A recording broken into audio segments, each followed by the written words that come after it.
My name is Ashley Bennett. I'm 38 years old, and I work as a supervisory special agent with the FBI.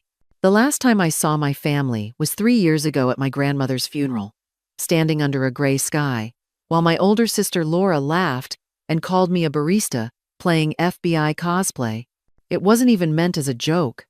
She said it loud enough for our cousins to hear, right in front of the casket. That moment stuck with me longer than any of the condolences. And to this day, no one in my family has ever asked what I really do for a living. They think I sit in some beige office pushing paper or chasing low-level dealers down desert highways. Most of them still believe I joined the FBI out of rebellion, like I had something to prove. Maybe I did back then. But now, I've got nothing left to prove to anyone, except maybe to myself. They don't know I lead one of the largest federal investigations into drug trafficking in this entire state. They don't know I've built a task force that spans 4 agencies and 3 jurisdictions.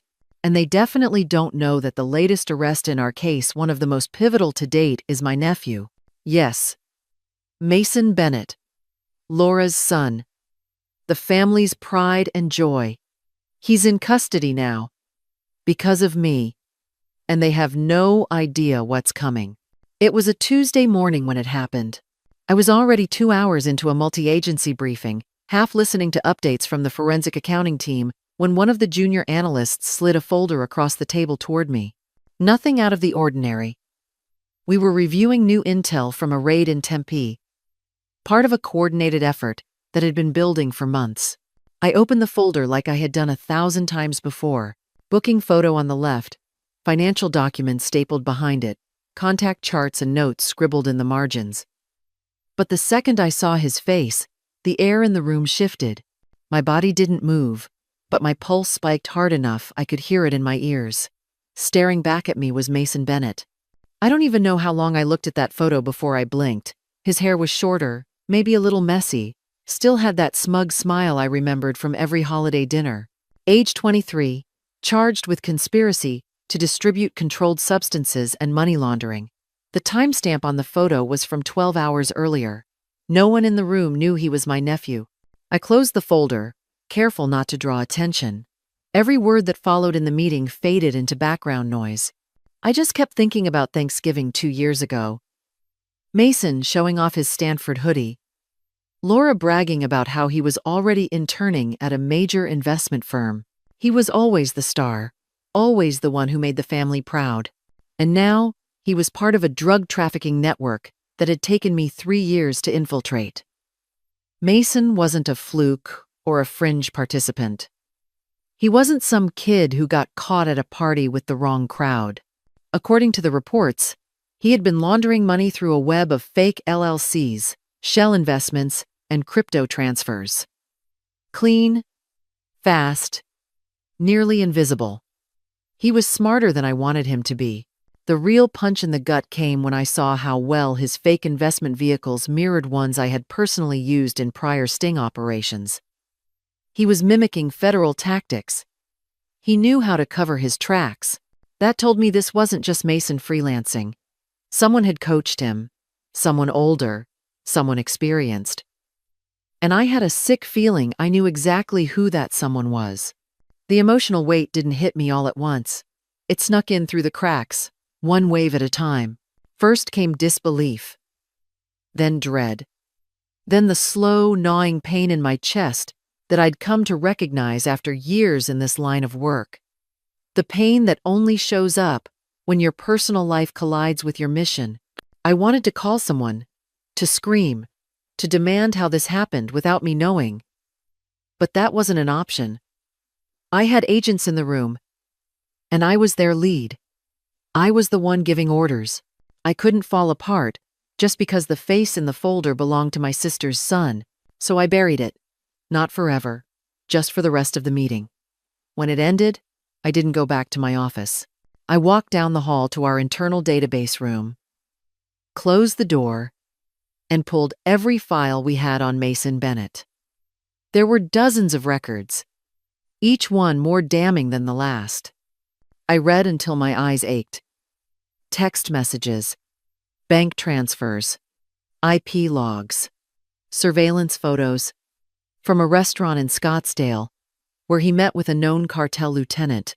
He wasn't just adjacent to the organization. He was embedded, trusted, operating under our radar, while I was building the very case that would bring him down. For the first time in my career, I felt the investigation shift from strategic to personal. I knew that moving forward, nothing about this would be clean. I could already see the headlines, feel the scrutiny, hear the questions from my superiors. I could hear my mother's voice asking what I planned to do. What kind of sister arrests her nephew? But I also saw the numbers. The overdoses. The fentanyl shipments. Traced back to Mason's network. The communities being hollowed out by pills that looked harmless, but killed in minutes. And I remembered why I joined the Bureau in the first place. Not to make headlines, not to punish family, but to stop people who didn't care who they hurt, as long as the money kept flowing. Mason may have been my nephew, but he had chosen this life. Now I had to choose mine. To my family, I've always been the girl who makes lattes. That's the joke Laura started when I first joined the Bureau, because I worked part-time at a coffee shop while waiting for my clearance. She told everyone at Thanksgiving that I was basically a barista in a pantsuit, and the joke stuck longer than it should have. Even when I made it into Quantico, no one asked how it felt. They just nodded like I'd enrolled in a night class. At Grandma's funeral, when Laura called me a cosplay cop, nobody blinked.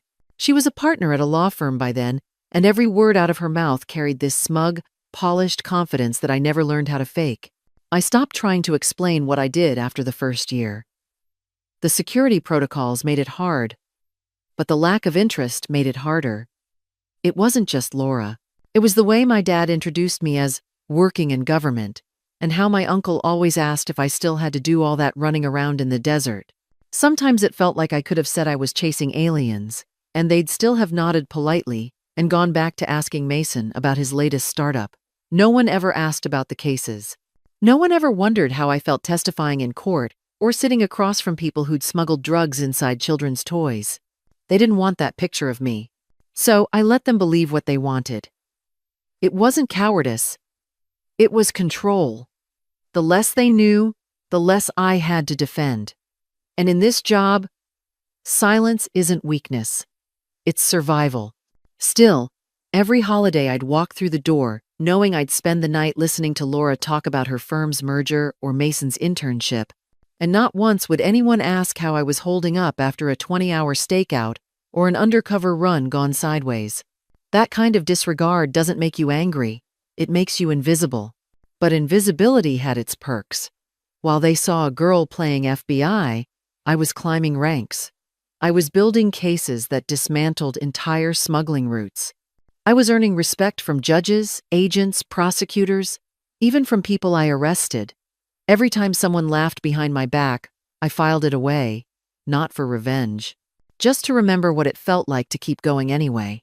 It's a strange thing, carrying pride and pain in the same breath. I never needed applause, but I would have taken a moment of curiosity. Just one family dinner where someone asked what a wiretap order looked like, or what it felt like to walk into a room knowing someone might pull a gun before you said hello. Instead, I listened to Laura talk over me. I listened to my mother ask why I still wasn't married. I listened to relatives who thought ambition was only admirable when it came with a title they understood. And I smiled. I always smiled. Because that's what you do when you've learned that earning their respect might never come, and you have to show up anyway. I told myself it didn't matter. That the mission was bigger than validation. That the people I protected were more important than the family who overlooked me. And most days, I believed that. But the truth is, you carry every word with you. Every joke, every dig, every time someone dismissed your life's work with a shrug. You carry it like a scar that doesn't bleed, but still aches when it rains. And still, I showed up to work. I closed cases. I saved lives. Even when my own family thought I was just another girl, playing pretend in the desert. She showed up unannounced just after 8, still in her work clothes, heels clicking down the hallway outside my door. I saw her pacing through the peephole, phone in one hand, eyes wild like she hadn't slept. When I opened the door, she didn't even wait to be invited in. She brushed past me and dropped her purse on the couch like she owned the place. "Thank God," she said, breathless. "Do you have any idea what we're going through?" Her voice cracked, but there was still that sharp edge to it, that tone she always used when she wanted something but refused to say please. I stood there for a second, watching her scan the room like she was looking for answers in my furniture. She turned toward me and said, "They've had Mason in custody for 2 days now." 2 days. And no one will tell us anything. You work for the FBI, for God's sake. Just make it go away. I didn't say a word. I wanted to see where this was going. She took my silence as confusion and kept talking. "I know we've had our differences, but Mason's just a kid. This is some mistake, some party thing. Maybe he had something on him he shouldn't have. But you and I both know this isn't the kind of thing that needs to blow up."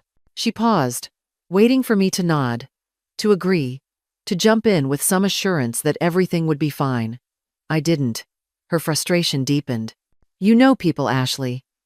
You've got those contacts or whatever. Just talk to someone.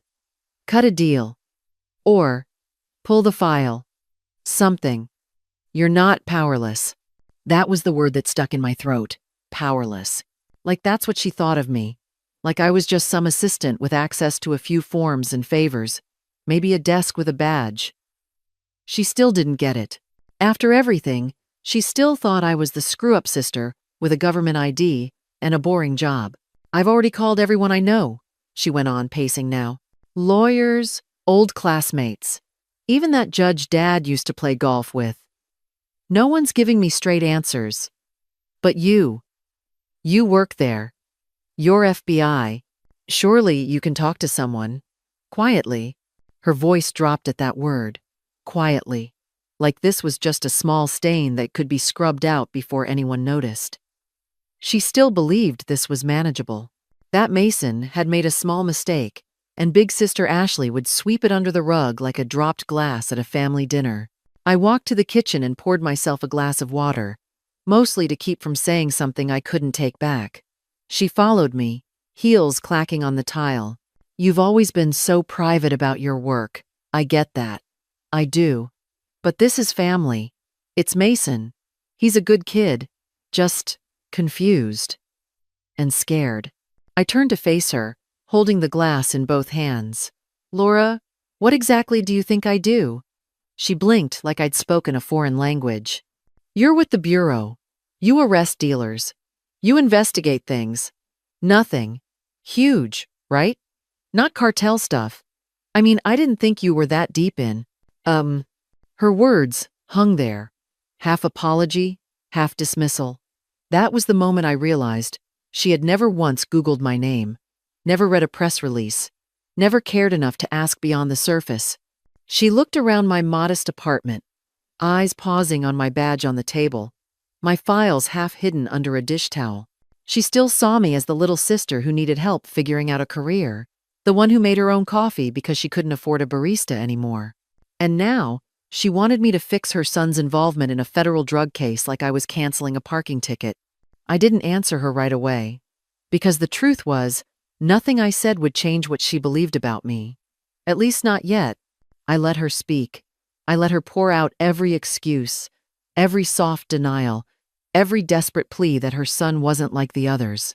She rambled about his GPA, his summer internships, how he tutored underprivileged kids in high school.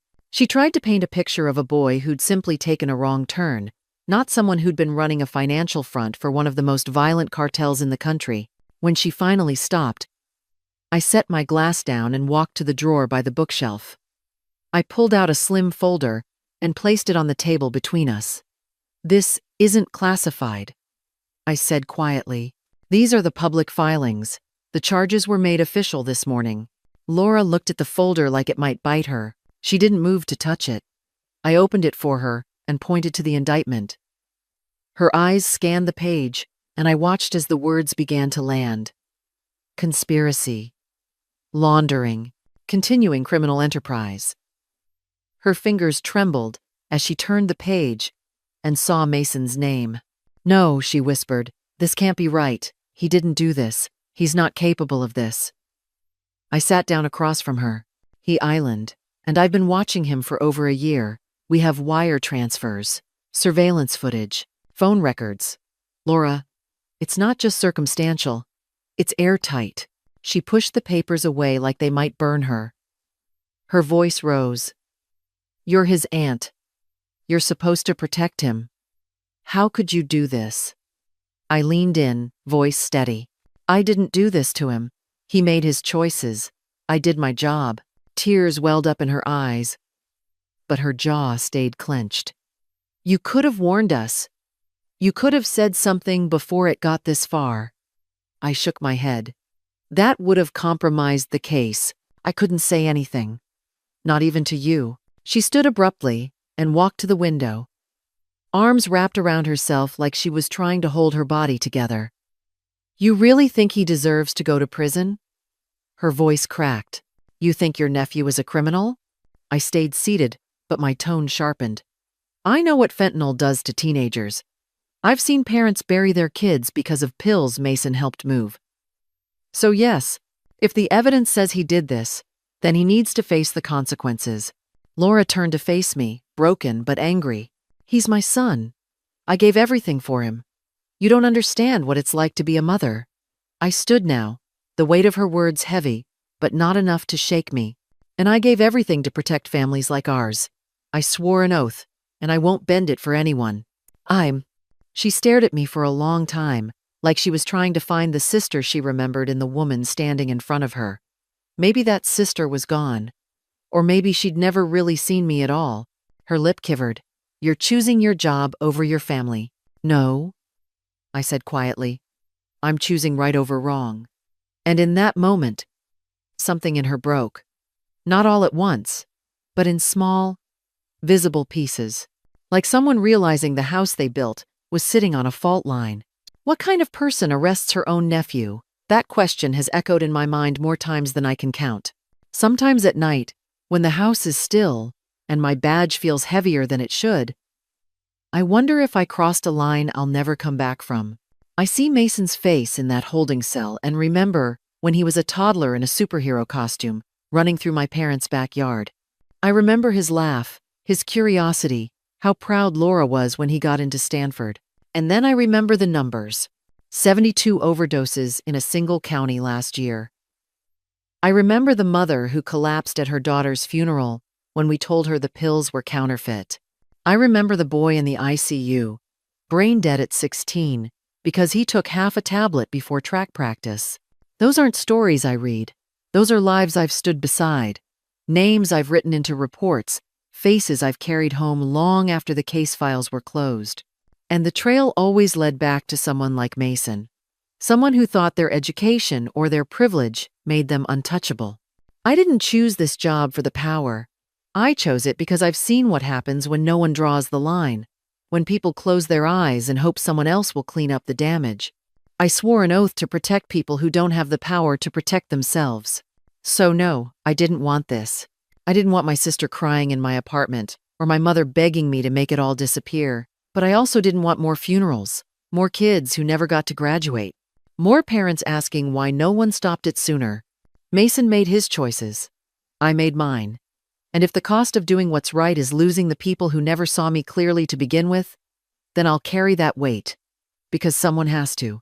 The cameras were already flashing when I walked into the press room. A wall of microphones lined the podium, backed by a massive screen filled with maps, mugshots, and flowcharts of seized accounts.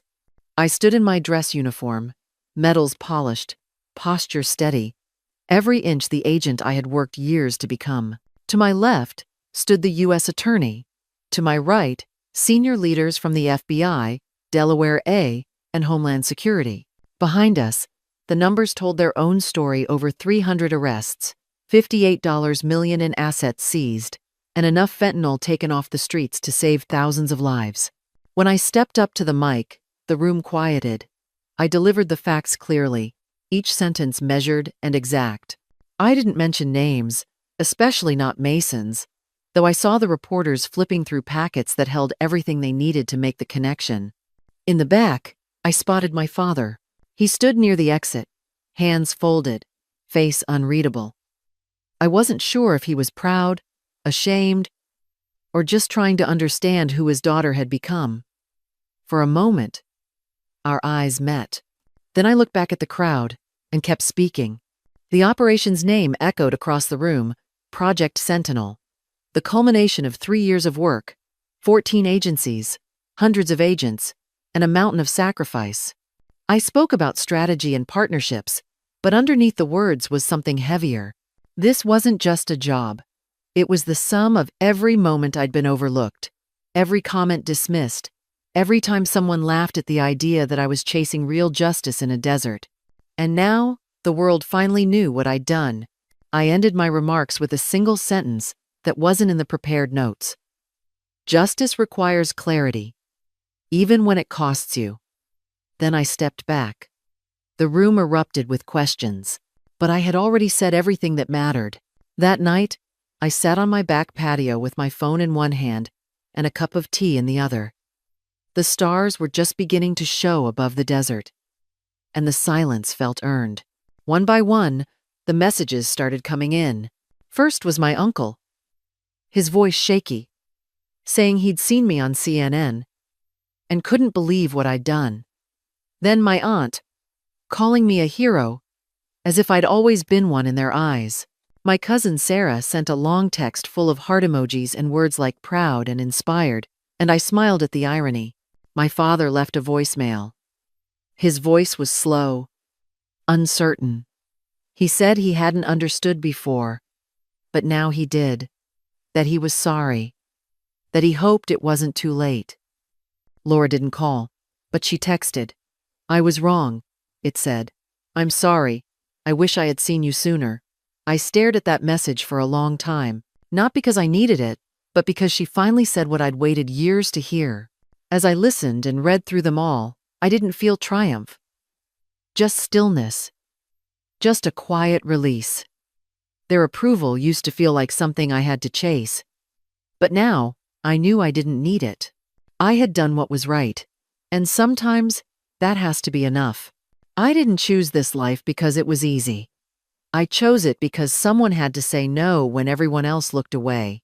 Because behind every headline and every arrest, there are real lives on the line. My family never saw that.